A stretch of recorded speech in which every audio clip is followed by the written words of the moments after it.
জুলাই গণঅভ্যুত্থান চলাকালে সারা দেশে যে যে থানার অধীনে ছাত্র জনতাকে শহীদ করা হয়েছে সেই সকল থানার ওসি এবং সেই জেলাগুলোর এসপি থেকে শুরু করে তদূর্ধ্ব যারা কমান্ডিং অফিসার রয়েছেন তাদের তালিকা তৈরি করছে বৈষম্য বিরোধী ছাত্র আন্দোলন। এই তালিকাটি আইসিটি ট্রাইব্যুনালে জমাপূর্বক মামলার সিদ্ধান্ত নিয়েছে বৈষম্য বিরোধী ছাত্র আন্দোলন। 2 নম্বর আমাদের যে কর্মসূচি যেটি চলমান রয়েছে সেটি হল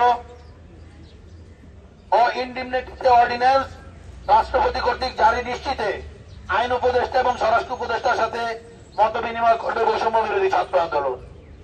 এবং আমাদের যে 3 নম্বর কর্মসূচি সেটি হল নির্বাচনকালীন বৃহত্তম যে দুটি জোটের প্রধান রয়েছেন তাদের সাথে সাক্ষাৎ পূর্বক তাদের নির্বাচনী ইশতেহারে জুলাইয়ের বৈপ্লবিক চেতনাকে সমুন্নত রাখা এবং জুলাই বিপ্লবীদের নিরাপত্তা নিশ্চিতের ব্যাপারটি স্পষ্ট উল্লেখ নিশ্চিত করতে তাদের যে নির্বাচনী ইশতেহারে সেখানে স্পষ্ট উল্লেখ নিশ্চিত করতে বৈষম্য বিরোধী ছাত্র আন্দোলন তাদের কর্মসূচি চলমান রাখবে।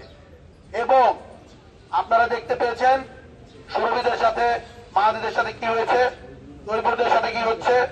আমরা কিন্তু এই ঘটনাগুলো আর ঘটতে দেব না এবং এই ঘটনা যেখানে আসছে আমরা প্রতিরোধ করব।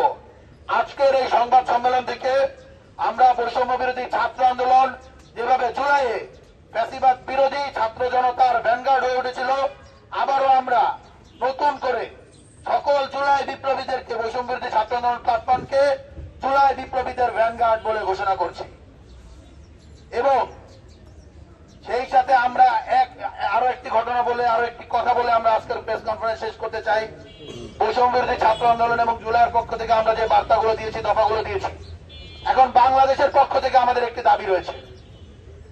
বাংলাদেশের এই মুহূর্তের সব থেকে বড় দফা, বাংলাদেশের এক দফা, সেটি হল শহীদ ওসমান বিন হাদির বিচার চাই। বাংলাদেশের এক দফা হল শহীদ ওসমান বিন হাদির বিচার চাই। এই